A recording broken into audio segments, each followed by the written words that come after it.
వచ్చి పొరుగు దిష్టి తీయవమ్మ సిరిగోదారి ఏ పాడు కళ్ళు పడకుండా వీళ్ళిద్దరు కలిసి ఉండాలి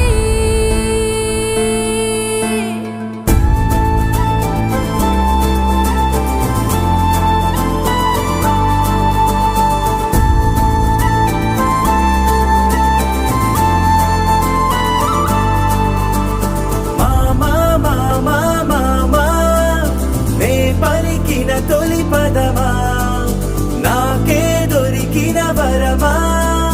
నాకై నిలిచిన బలమా నీ కాలి అడుగుల్లో ఉంది నా గుడి నీ నోటి పలుకుల్లో ఉంది నా బడి పుడుతూనే నీ ఒడిలో పాపనై పడి నీ పేరై మోగింది గుండె సవ్వడి